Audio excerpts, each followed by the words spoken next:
Seu nome? Yasmin. Boa noite a todos, encarnados, desencarnados, aqui presentes.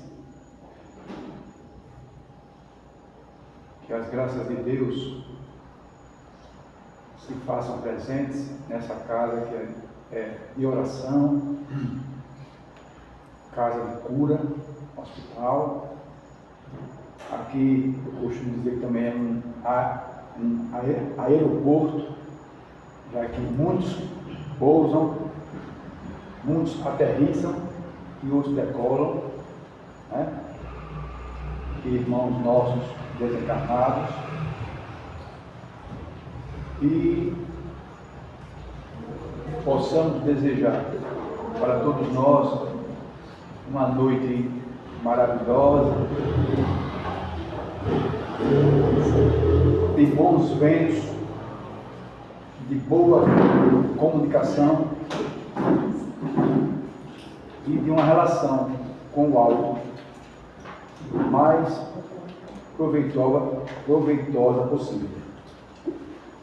A gente, para iniciar, a gente convida Yasmin para fazer a leitura preparatória do ambiente.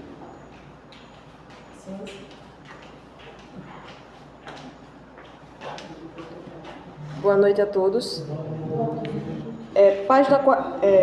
Página 191. Tá tudo para ouvir? Página 191.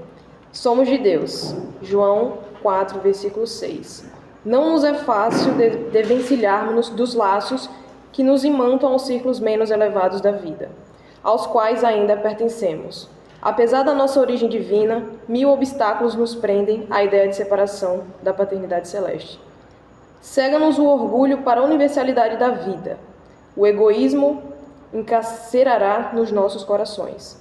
A vaidade ergue-nos falso trono de favoritismo indébito, buscando afastar-nos da realidade.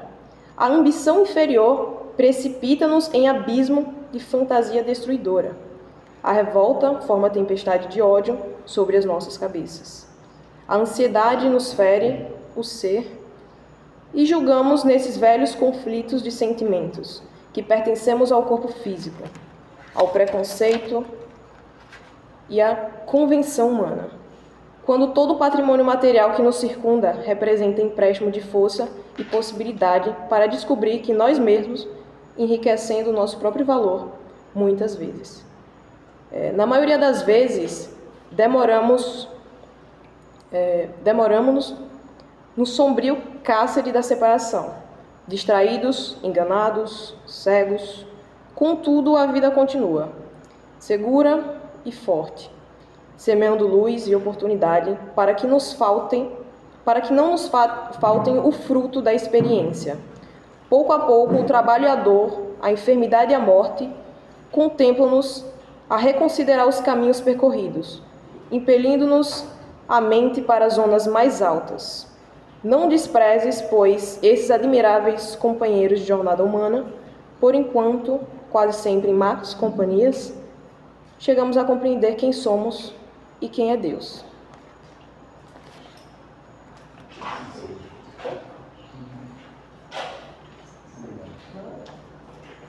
O Evangelho, irmãos e irmãs, é o ponto mais alto da Bíblia, porque trata diretamente da vida do Cristo de Deus, de Jesus. E para isso,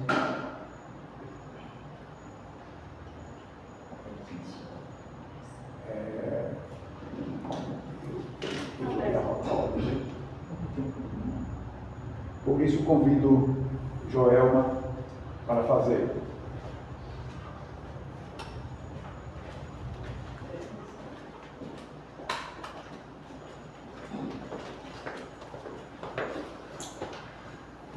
Boa noite a todos, encarnados e desencarnados.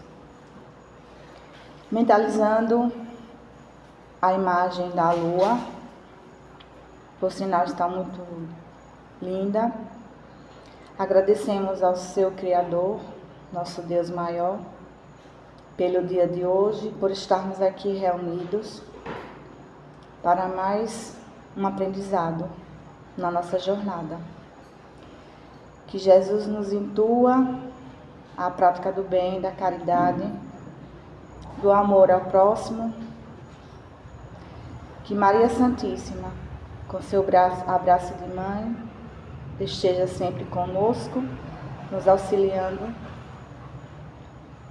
E que os mentores dessa casa possam auxiliar ao palestrante de hoje, para que possamos sair daqui acolhidos, abraçados, melhores do que aqui chegamos.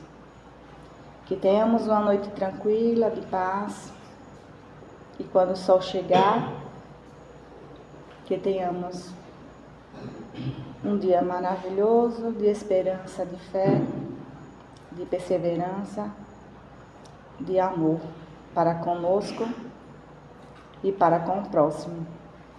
É fácil?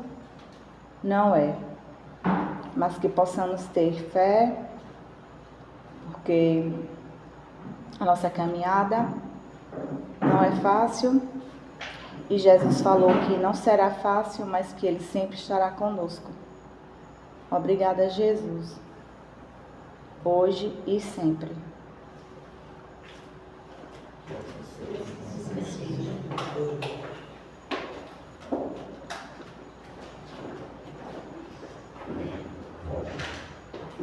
Desculpe-me por eu ter trocado a ordem, né? Mas chamamos, não tem produto, né?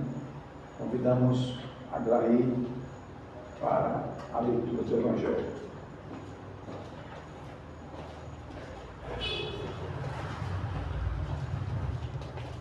Boa noite a todos, irmãos encarnados, desencarnados, sejam bem-vindos a essa casa de oração. O Evangelho segundo o Espiritismo, capítulo 9. Bem-aventurados que são brandos e pacíficos. Injúrias e violência. Item de 1 a 5. Bem-aventurados que são brandos, porque possuirão a terra. Mateus capítulo 5, versículo 5. Bem-aventurados os pacíficos, porque serão chamados filhos de Deus. Mateus capítulo 5, versículo 9. Sabeis que foi dito aos antigos: não matareis, e quem quer que mate, merecerá condenação pelo juízo. Eu, porém, vos digo que quem quer que se puser em cólera contra seu irmão, merecerá condenado no juízo. Que aquele que disser a seu irmão, raca, merecerá condenado pelo conselho, e que aquele que lhe disser, és louco, merecerá condenado ao fogo do inferno.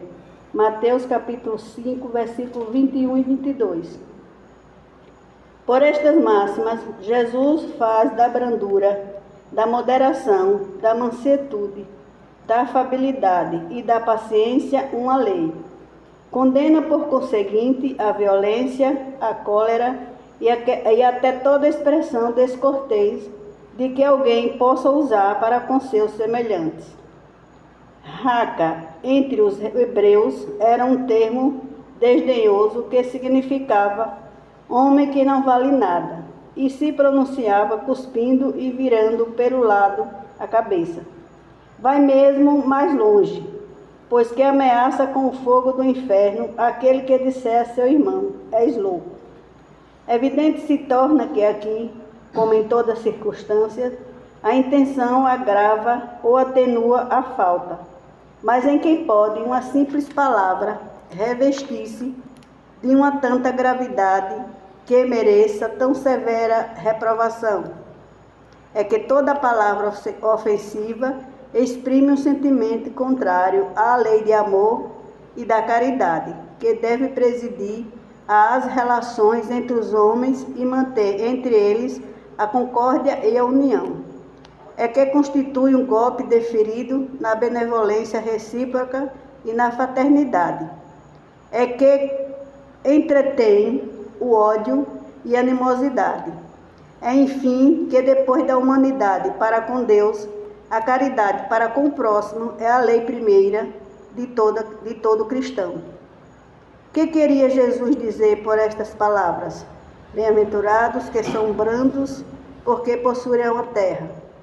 Tendo recomendado aos homens que renunciassem aos bens deste mundo, e havendo-lhes prometido os do céu, enquanto aguarda os bens do céu, tem o homem necessidade dos da terra para viver.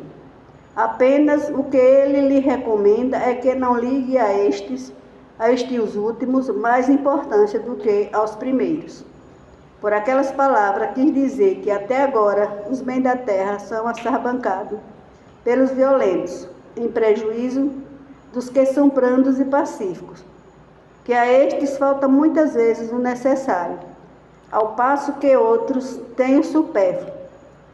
Promete que justiça lhes será feita, assim na terra como no céu, porque serão chamados filhos de Deus. Quando a humanidade se submeter à lei de amor e de caridade, deixará de haver egoísmo. O fraco e o pacífico já não serão explorados, nem esmagados pelo forte e pelo violento. Tal a condição da terra, quando, de acordo com a lei do progresso e a promessa de Jesus, se houver tornado um mundo ditoso, por efeito do afastamento dos maus. Muita luz a todos. A nossa reflexão de hoje vai ser por conta de Raimundo, que ele coordene esse banquete para nós.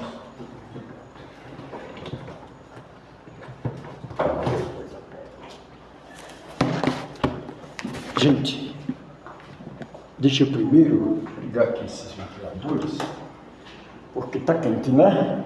Hoje está quente, você tem um calorzinho também, né? Esse.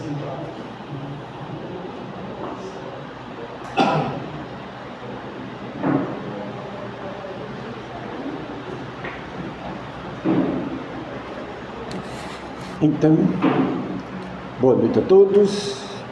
Que a paz e a graça do nosso Senhor Jesus Cristo esteja sempre em nossos corações. Que anime em nós, que alimente em nós esse propósito de estarmos aqui juntos, reunidos, para sempre este motivo de celebrar, para sempre esse motivo de estabelecer esta comunhão conosco, espíritos encarnados, que estamos em provas, em expiações, em processo de aprendizagem, mas também para estabelecer a comunhão com o mundo espiritual. Porque nós sabemos que a doutrina espírita é a doutrina que vem revelar para nós a imortalidade da alma, que vem revelar para nós a relação do mundo carnal com o mundo espiritual, que vem dizer para nós que não existe morte. Então, por isso é que nós estamos aqui toda vez que nós nos colocamos para nos levar a vocês a uma reflexão, sempre nos sugerem alguns temas que de fato eles estejam ligados a nós também no dia a dia da vida da gente. Porque o Evangelho de Jesus, ele serve para nós como caminho, como luz, porque Jesus foi o modelo, porque Jesus foi o grande mestre e foi ele que nos trouxe os maiores ensinamentos para que nós pudéssemos também ser esses seus grandes imitadores. Ainda nós estamos distantes do conhecimento e da capacidade de Jesus, mas nós estamos no caminho, porque ele nos deixou o roteiro para que cada um de nós seguíssemos, porque ele nos disse que eu sou o caminho, eu sou a verdade, eu sou a vida. E todos nós estamos a caminho do nosso aperfeiçoamento, porque essa estrada da vida são estrada que nos leva aos nossos processos de aprendizagem. Então, para a gente refletir esta noite, eu trouxe esse tema do Evangelho, que é do capítulo 9 do Evangelho segundo o Espiritismo, diz: bem-aventurados os brandos e pacíficos. E essa reflexão, eu fui buscar uma fonte, não somente no Evangelho segundo o Espiritismo, como também no Livro dos Espíritos, mas também numa fonte que tem também uma reflexão, um livro de Humberto Holder, que trata do Sermão da Montanha, do Sermão do Monte, e que, na verdade, essa bem-aventurança faz parte dos sermões proféticos de Jesus. Porque, na verdade, Jesus está anunciando, está fazendo uma revelação para algo que vai acontecer no futuro. Então, ele diz: bem-aventurados os brandos e pacíficos, porque eles herdarão a terra, né? Herdarão a terra. Então, se nós formos analisar a nossa realidade em que nós vivemos, e que a terra ainda é um mundo de provas e expiações, a maioria das pessoas que habitam a terra, eles já são brandos e pacíficos. Analisando a nós mesmos, analisando cada um interiormente, nós já trazemos a brandura e a paciência e a passividade, a afabilidade, a doçura. Nós já compreendemos o amor ao próximo, nós já compreendemos a mansidão? Ainda não, né? Mas todos esses elementos fundamentais para a nossa evolução, para o nosso crescimento, eles estão dentro de nós. Apenas eles estão em estado de desenvolvimento, porque nós carregamos a centelha do amor divino em nós. Nós carregamos em nós a consciência crística, porque Jesus foi o príncipe da paz. Jesus foi o grande pacificador que a humanidade teve. Então, ele nos mostrou, apesar de sofrer todas as injúrias, apesar de sofrer toda a violência, mas ele sempre mostrou um caminho diferente.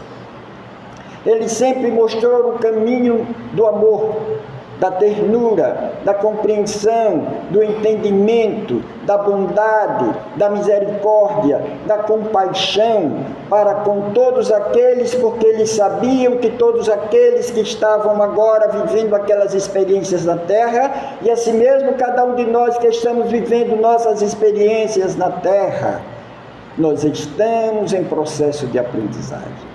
Nós estamos em processo de evolução, e por isso que nós estamos em processo também de autoconhecimento. Nós estamos em processo de autorrealização, porque na verdade é isso que a mansidão nos traz. Então, para que a gente possa ser manso, é preciso que a gente faça esse trabalho de conhecimento interior, de conhecimento interno de cada um de nós. Porque, veja, nós sempre estamos em determinados ambientes. Quando nós estamos na relação com as pessoas, em determinadas situações que nos leva a determinadas situações de conflito, como é que a gente resolve? Como é que nós encaramos? Como é que nós nos comportamos diante das adversidades? Como é que a gente reage ou como é que a gente age diante das intempéries da vida, diante dos desafios da vida? Então, se a gente age com violência, se a gente age com ódio, se a gente age com mágoa, se a gente age com rancor, ou se a gente age com paciência, com brandura, com benevolência, com amor para com o próximo, com caridade. Então veja, são formas em que, na verdade, não se cabe fazer julgamento absolutamente de ninguém pelos seus tipos de comportamento e de ação ou reação diante das coisas da vida. mas nos leva a fazer uma autoanálise, nos leva a conhecer nós mesmos, não é? Porque às vezes a gente diz, olha, eu sou bonzinho, eu sou bom, até que ninguém mexa no meu calo. Se mexer no meu calo, o que é que eu faço? Rodo a baiana, tá? Então, na verdade, a gente ainda está mostrando dentro de nós esse sentimento ou esse movimento interno que a gente ainda traz, que demonstra que nós ainda reagimos diante dos fatores que a vida nos coloca, né? Que a vida nos mostra. Então, por isso, é preciso que a gente compreenda que nós vivemos num mundo ainda onde a maioria dos espíritos encarnados e desencarnados que habitam o nosso planeta são espíritos que ainda carregam a predominância material, a predominância ainda do orgulho, a predominância ainda do egoísmo, a predominância ainda de só olhar para você. Então, é preciso que a gente ainda compreenda o mundo e as pessoas que vivem no nosso meio e as pessoas que vivem ao nosso redor. Porque Humberto Holder nos traz algumas coisas que são importantes para que a gente possa compreender isso. Veja, ele nos traz que no mundo ainda que a gente vive, existem dois tipos de violência. Existe aquela que é a violência física, que ataca diretamente a nossa vida, o nosso corpo físico, mas também existe um outro tipo de violência, que é chamada de violência mental. A violência física, muitas vezes, ela é usada através de instrumentos físicos, que muitas vezes eles são colocados aí à disposição para o exercício ou para a prática da violência.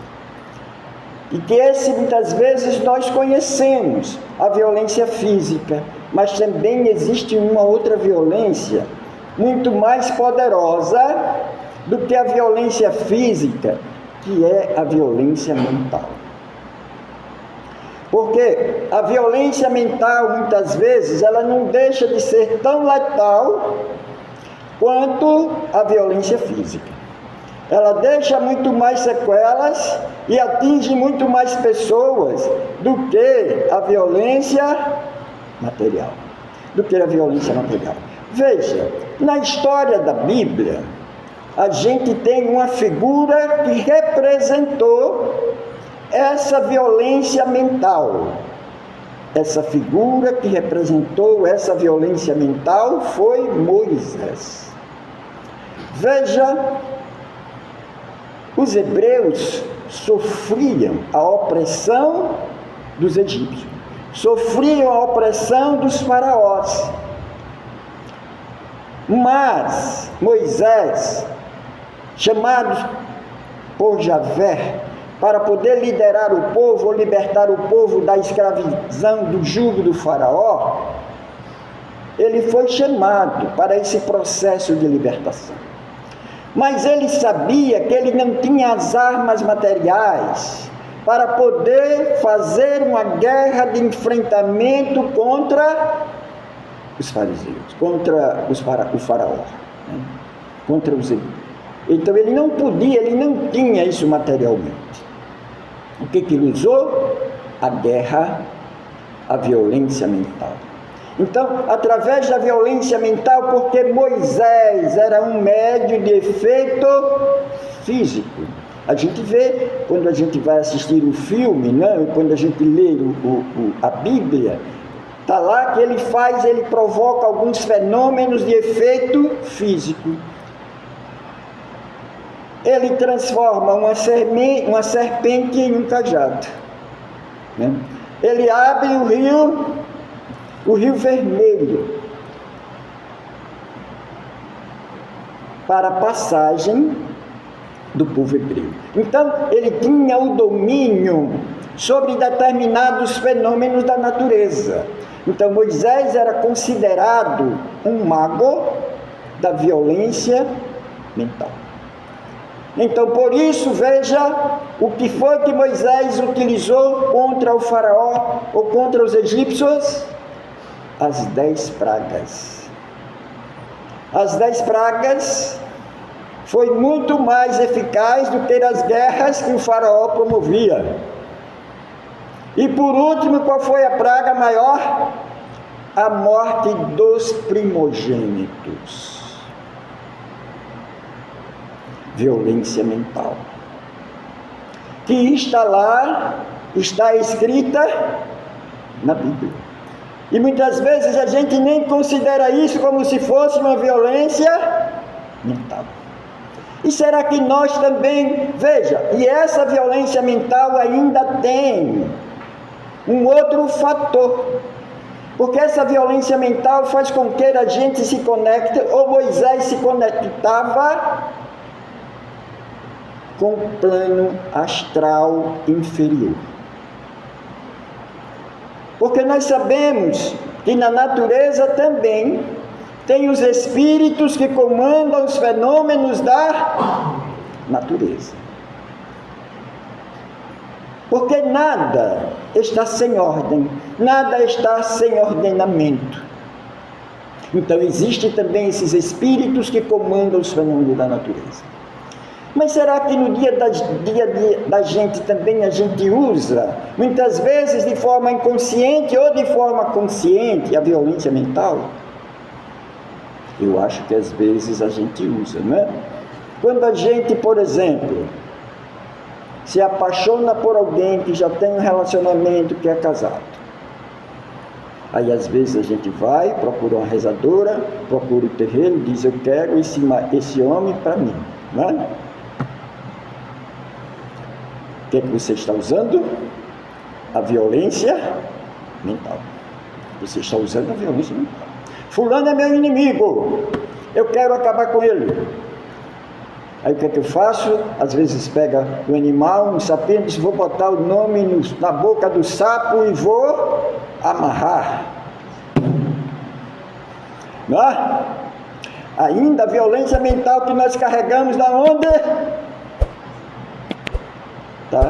Do povo hebreu. Nós carregamos ainda essa violência mental dentro de nós. Ele é mais forte do que eu, ele é mais poderoso do que eu. Eu não posso com ele. O que é que eu vou usar? A violência mental. Porque eu vou atrás agora do plano astral inferior. Porque existem esses espíritos também, que eles são simpáticos à minha causa.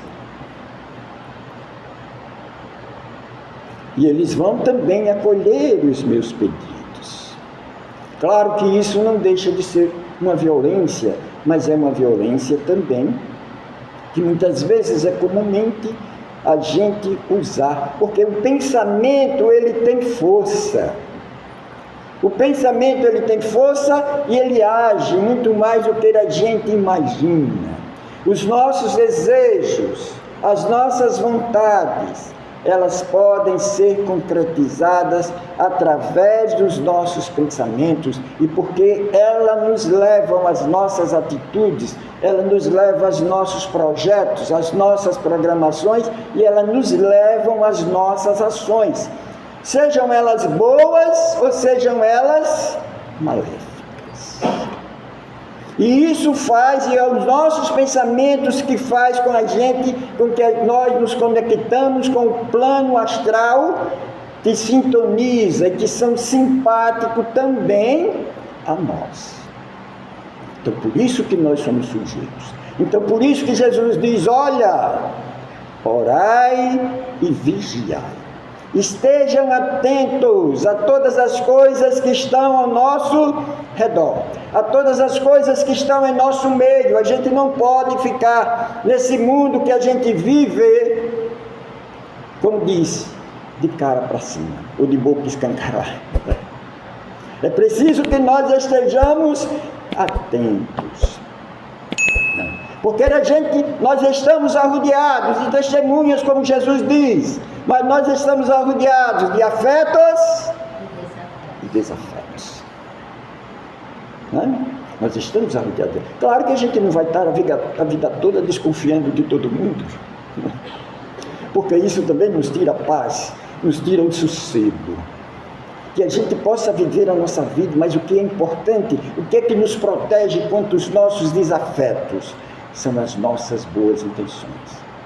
São os nossos bons pensamentos, são as nossas boas ideias, são os nossos bons propósitos. É o bem que a gente queira realizar para com os outros. Não tem melhor escudo para que nos proteja de todos os pensamentos deletérios que nos rodeiam. Porque é como se fosse um anteparo, é como se fosse um escudo contra os dardos peçonhentos que constantemente nos ameaçam.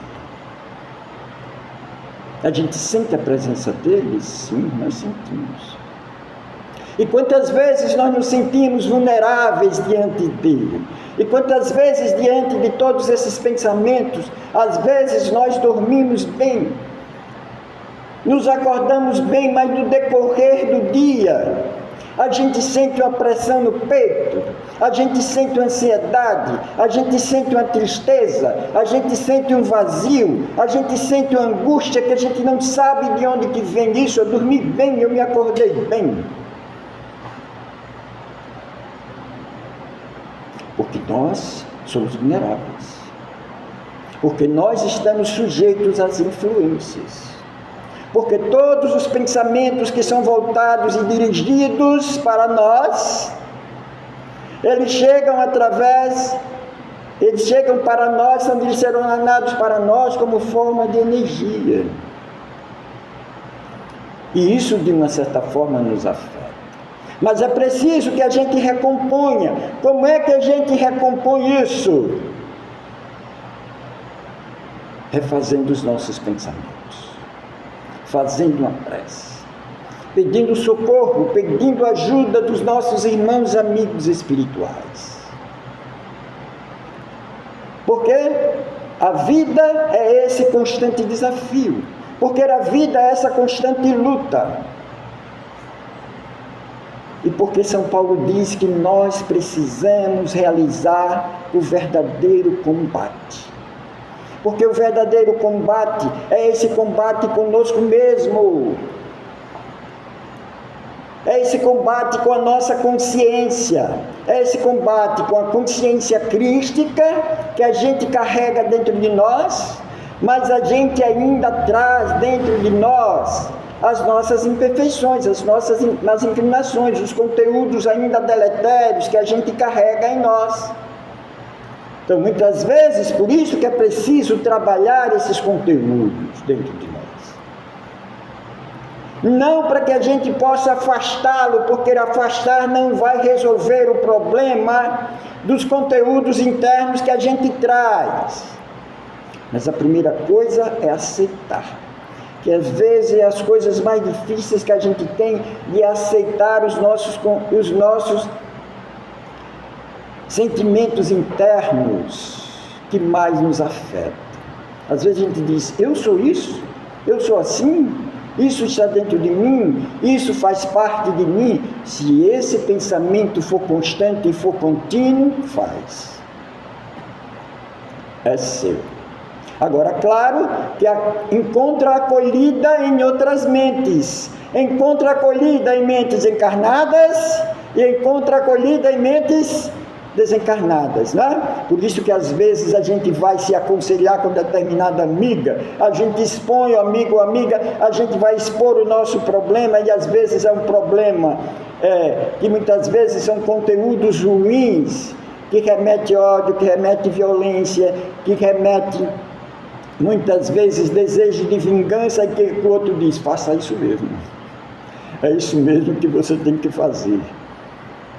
Devolva com a mesma moeda, não é?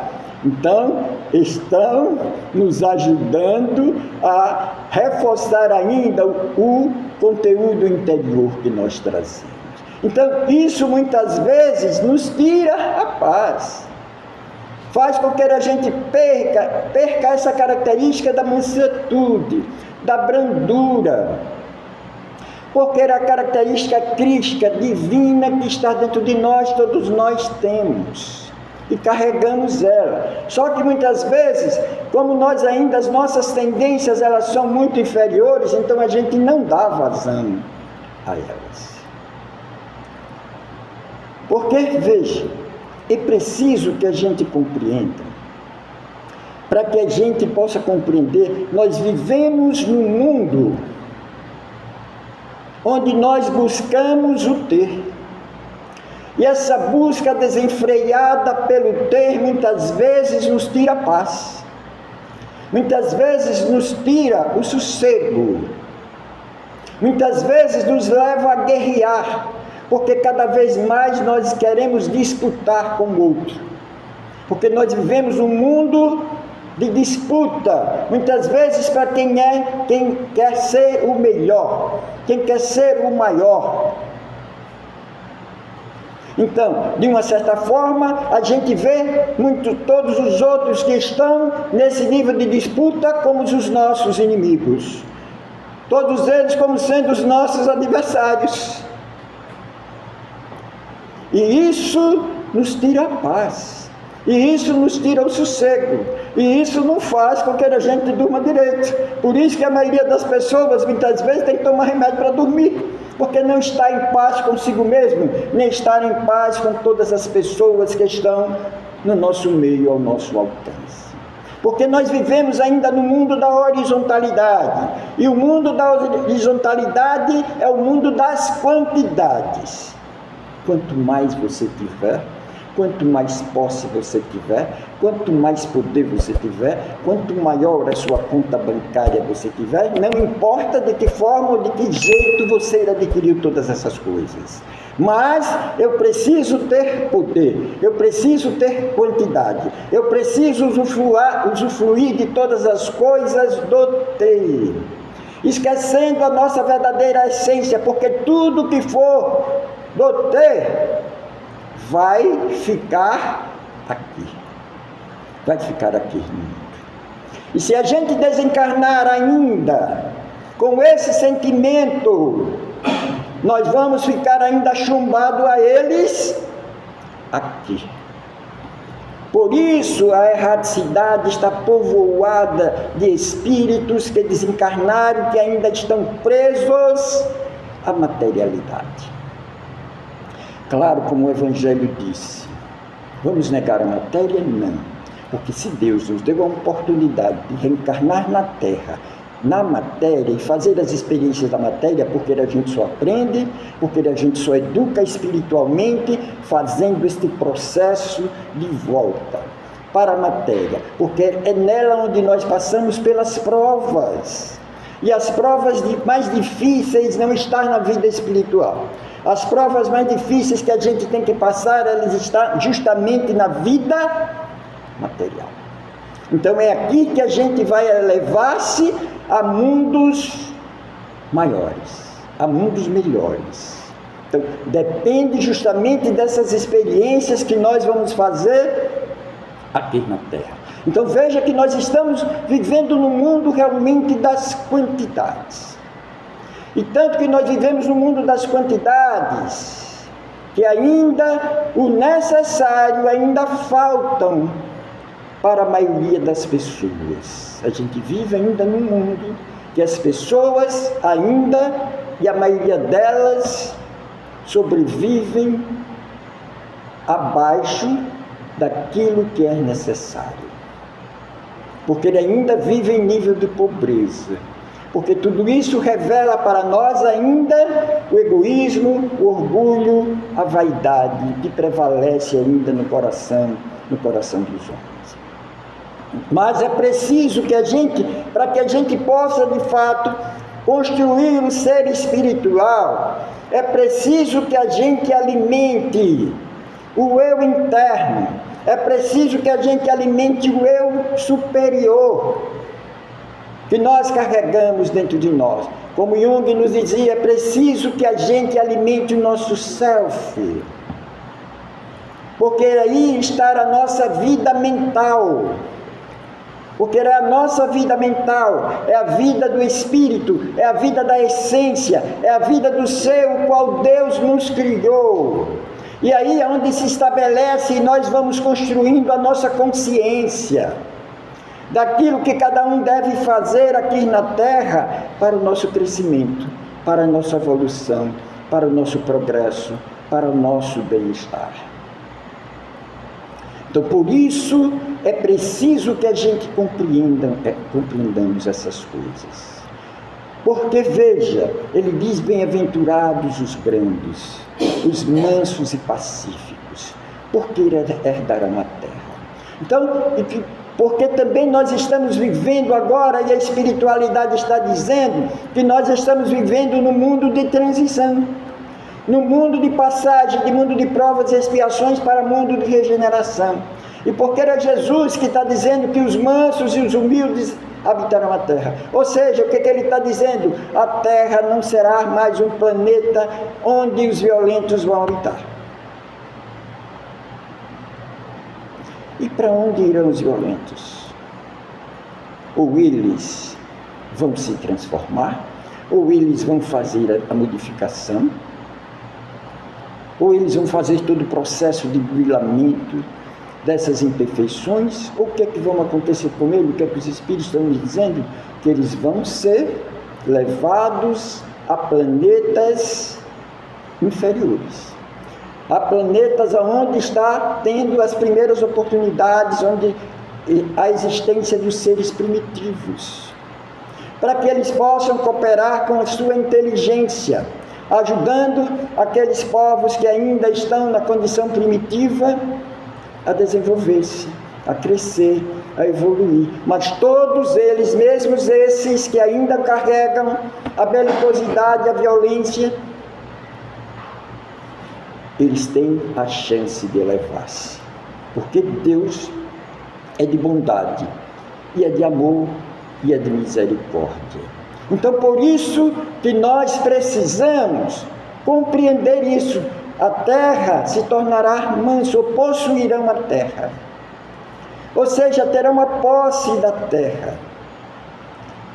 Mas a outra coisa que Humberto Rode nos traz é a questão da posse. Quando é que a gente, de fato, nós nos apropriamos de algo? Então ele nos diz para que a gente possa se apropriar de algo, porque muitas vezes no dia a dia da vida que a gente vive, tudo é nosso, não é? A minha mulher, o meu marido, o meu filho, a minha casa, o meu carro, o meu apartamento, não é? Tudo é propriedade.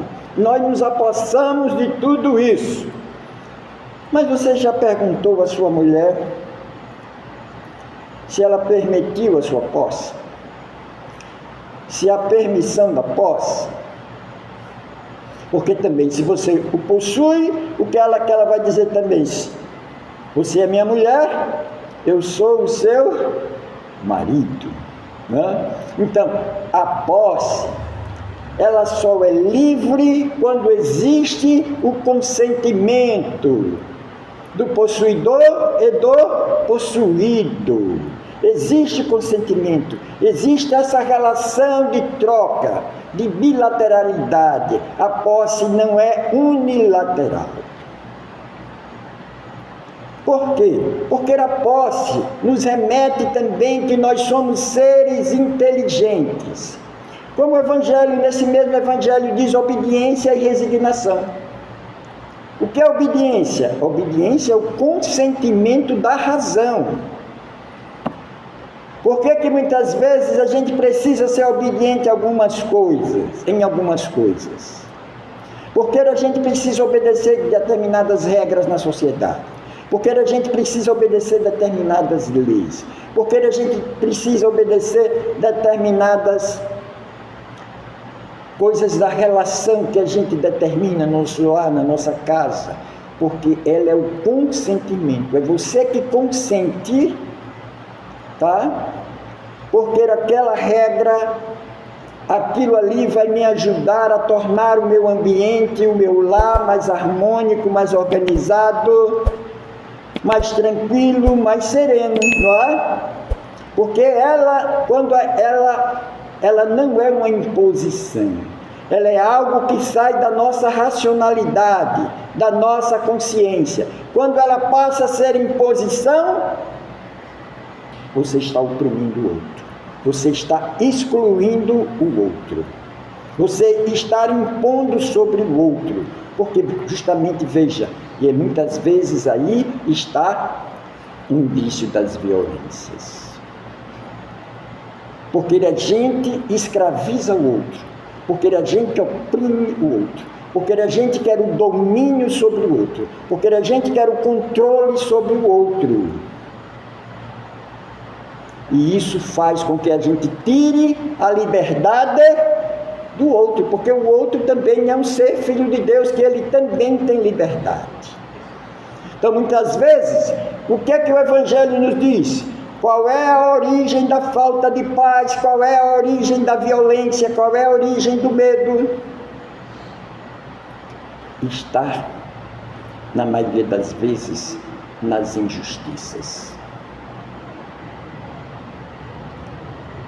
Então veja, no momento atual que a gente vive, na história do Brasil mesmo, veja, digo para vocês, que quando eu estava na universidade, na década de 80, já no final da década de 80, eu participei de um projeto na universidade. Apesar de ser professor de química, me formei na área de química, mas participei, fui convidado, porque como eu era envolvido também com as questões sociais, então eu fui convidado por um professor da universidade meu, de filosofia da educação, o professor Zé Paulino, foi até reitor da universidade dele, já desencarnou, para fazer parte do projeto da reconstrução da memória histórica de Canudos. A Guerra de Canudos, uma guerra que aconteceu pertinho da gente aqui, no sertão da Bahia, né? No sertão da Bahia, na região de Euclides da Cunha, Auá. Então, veja, naquela época, em 1897, a guerra, mas a libertação dos escravos foi em 1888, né? Se não me engano, Messias, né? Então, 88. Então veja, com a libertação dos escravos, os escravos estavam saindo das terras, das fazendas, e não tinham para onde ir. Então Antônio Conselheiro, sabiamente, começou a reunir este povo, porque era um povo místico, o povo sertanejo era um povo místico, é um povo carregado de fé, de força, de trabalho, tá? Então ele via um potencial muito grande nesse povo e começou a reunir este povo nos arredores de Canudos.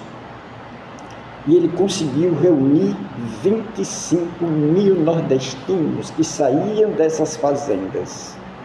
O que aconteceu com os fazendeiros? Ficaram sem trabalhador, sem escravo, sem mão de obra escrava. O que é que eles fizeram? Se comunaram com o clero, com a igreja, dizendo que Antônio Conselheiro, com o seu grupo, ia instalar a monarquia e que ia invadir Salvador e que ia invadir aquelas terras. Conseguiram convencer o exército, porque era uma comunidade que prosperava, era uma comunidade que trazia e dava condição de vida a todas aquelas pessoas que iam para o Arraial de Canudos. Eu tive o privilégio de estar lá, presente nessa região, por várias vezes. E o que eles fizeram? Promoveram uma guerra contra sertanejo, guerra fratricida, violência contra irmãos que queriam somente ter uma qualidade de vida melhor, porque eram o tempo todo escravizados, excluídos, humilhados, oprimidos. Então, o exército brasileiro entra nessa artimanha. Só para dizer para vocês apesar de o exército brasileiro entrar com a violência material, com a violência das armas, mas perderam 3 batalhas. Com os homens, com faca, foice, facão, espingarda de socar. Perderam 3 batalhas.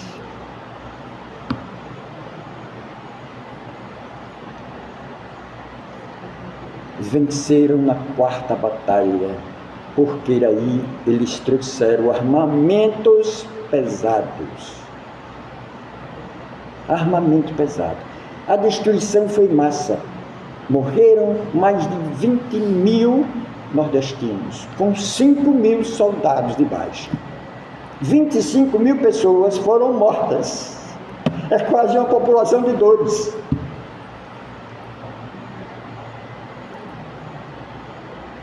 Veja, então a história está permeada de violentos.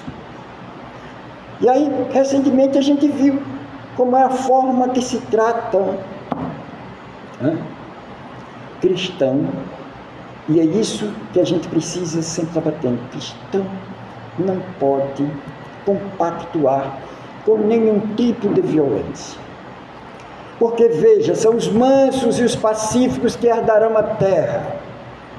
Porque, veja, existe a violência material, tem aqueles que executam materialmente, mas tem aqueles que executam mentalmente. Veja, se às vezes eu digo para vocês, às vezes nós somos coniventes com determinados tipos de violência.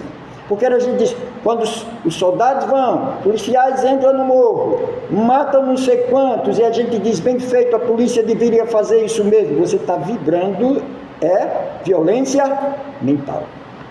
Você está contribuindo para que de fato isso se concretize. Você só não foi lá matar porque tinha eles para matar. Se ele desse uma arma, você ia e executava também.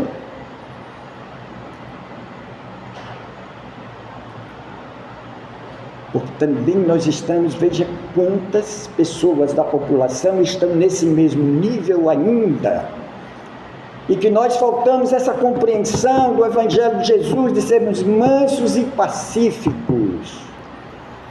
Porque, veja, na história, a gente tem alguns personagens que usaram da violência espiritual. Gandhi libertou o povo indiano das amarras da Inglaterra sem derramar uma gota de sangue. Sem derramar uma gota de sangue. Martin Luther King, nos Estados Unidos, levou o processo de libertação dos negros nos Estados Unidos sem derramar uma gota de sangue. Mandela passou 30 anos sob o jugo da violência material, preso mais de 30 anos. Saiu da prisão, foi presidente, e Mandela chegava a dizer: se eu fosse implantar no meu país, o olho por olho, dente por dente, o meu país seria um país de cegos e de banguelos. Conseguiu libertar o povo do apartheid sem derramar uma gota de sangue. Sabe por quê? Porque esses homens poucos. Agora, veja, qual o resultado dos violentos? Me diga, Mussolini, Hitler.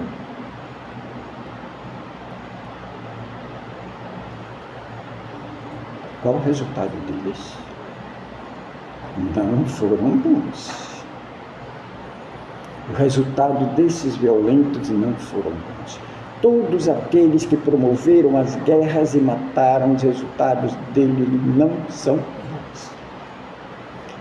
Porque nós estamos subjugados sobre as leis divinas e elas não nos escapam. E elas não nos escapam, elas são inexoráveis, elas vão acontecer na vida da gente mais cedo ou mais tarde, elas vão acontecer e elas vão nos chamar à reparação, elas vão nos chamar às contas, independentemente da gravidade do crime que a gente cometeu aqui. Elas são inexoráveis, elas vão acontecer. Então, por isso, que Jesus nos traz ainda o exemplo de Francisco de Assis. E o outro, além de Francisco de Assis, Francisco Cândido Xavier. Os dois Franciscos, os dois Chicos. Diz a história que Francisco de Assis, a sua aura era tão grande, era tão iluminada. Por isso Francisco de Assis é o protetor da natureza, é o protetor dos animais. Porque aonde Francisco chegava, até a natureza, até os animais, sentia serenidade, sentia calma, sentia tranquilidade, não sentia medo. Veja, muitas vezes nós, com a nossa aura pesada, quando a gente chega perto de um animal, eu tenho uns gatos em casa, quando chega a pessoa estranha na minha casa, o gato aqui cai fora, né? Porque ele sente a aura pesada das pessoas. Os animais sentem, mas quando chega uma pessoa boa, com a aura boa, ele vem de junto, senta de junto e pede para que as pessoas acariciem, mesmo que as pessoas sejam estranhas, diferentes. E essa aura cada um de nós carregamos. Isso depende do nosso nível de brandura, de passividade, de afabilidade, de doçura, do desprendimento dos conteúdos maléficos, porque os animais também sentem isso. E diz a história que existia em Gúbio um lobo muito feroz, muito violento, que ameaçavam as pessoas na cidade. Diz que Francisco de Assis chegou para o lobo, estabeleceu um diálogo com ele, estabeleceu uma conversa com o lobo, e o lobo deixou a cidade. Então veja, esses são os pacíficos. Por isso que quando as pessoas, elas carregam a passividade, elas carregam a paz, quando elas chegam perto de nós sentimos isso. Diferente de uma pessoa ruidosa, rancorosa, que carrega ódio no coração, chega perto, o médium, às vezes, quando é um médium sensível, é capaz do médium cair. Tanta energia deletéria. Tanta energia deletéria. Então, porque nós somos sensíveis, então isso depende justamente dessa brandura, dessa passividade, dessa simplicidade. Então, por isso que nós precisamos compreender essa necessidade que hoje a Terra tem, de nós sermos esses pacificadores que Jesus nos chama, para que nós possamos nos libertar de todos os conteúdos inferiores e deletérios que nós carregamos, para que a gente, de fato, possamos ser esses semeadores da paz, possamos ser esses semeadores do amor, possamos ser semeadores da concórdia e destruir todos os sinais de ódio e de violência que existem no meio de nós. Mas isso depende de cada um de nós. Então, que sejamos com Jesus esses pacificadores, que a paz esteja em nós, que a paz esteja em nossos lares, que a paz esteja em todos os ambientes e que Deus seja louvado. Irmãos, irmãs, da carne e fora dela, sejamos agradecidos a Raimundo, ao anjo de guarda dele e à espiritualidade amiga por nos proporcionarem um banquete dessa grandeza. Banquete verdadeiro é esse e não o que a gente costuma entender, né? O banquete material, o banquete espiritual não tem tamanho. E convidamos para a prece final o nosso irmão Luciano para fazer.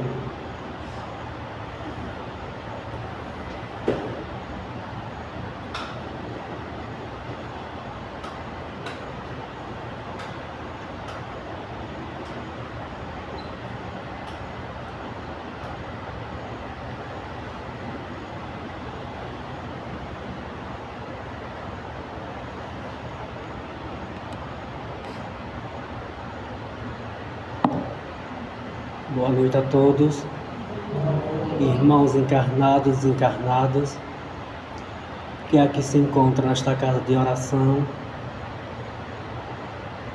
Vamos nos elevar os pensamentos a Deus, com nossos corações puros e cheios de amor, que a Tua luz divina interceda em nossos caminhos e em nossas vidas.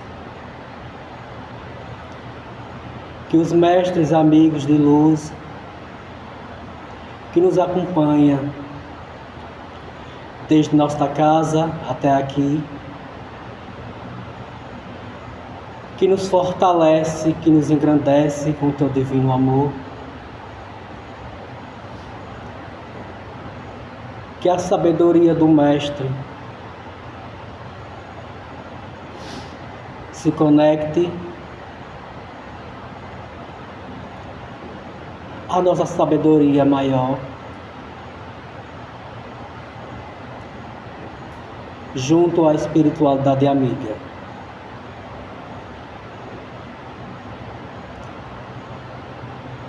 Que Dr. Bezerra de Menezes, nosso mestre guia, que ilumina nossos caminhos, nos abençoando, nos fortalecendo a nossa alma e nos guiando sempre ao caminho do bem, o caminho da paz, o caminho do amor. Que a luz divina do Mestre Deus e do nosso Senhor Jesus Cristo possa alcançar com a Tua luz as camadas mais profundas das escuridões. Que a Tua luz possa penetrar nossos corações, nos livrando das mágoas, dos ódios, dos rancores, das tristezas profundas que às vezes carregamos na alma, que nos provoca dores,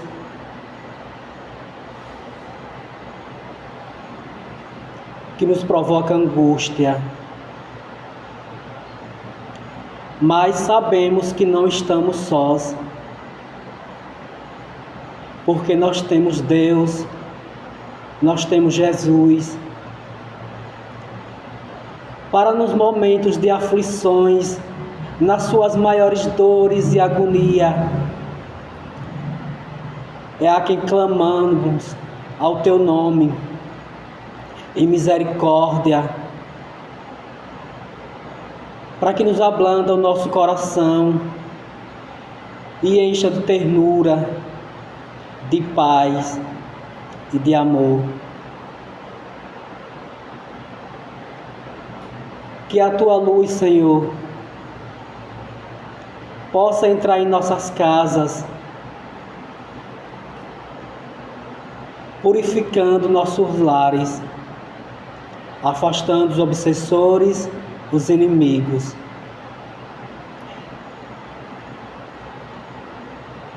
E nos aliviando das tentações que ainda carregamos no corpo e na mente. Que a espiritualidade amiga nos ajude a nos livrar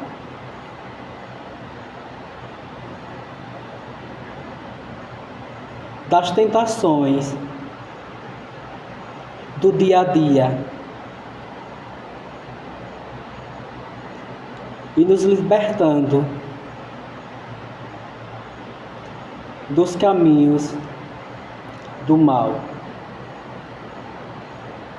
Que a Virgem Maria, Mãe Santíssima, nos cubra com o teu manto divino sagrado, nos fortalecendo, nos guiando e nos dando a sabedoria divina. Que o Mestre Divino Deus nos assista hoje e sempre, que assim seja.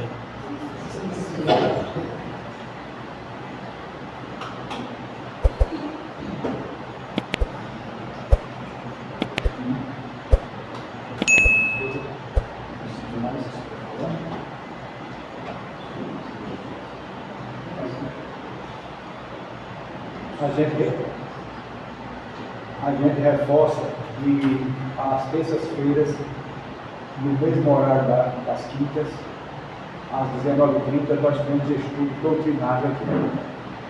No momento, estamos estudando o Evangelho segundo o Espiritismo e o Livro dos Espíritos. Né? E teremos agora o passe. E logo após, quem quiser um atendimento fraterno, passa o nome para Valmir, que ele resiste a ele.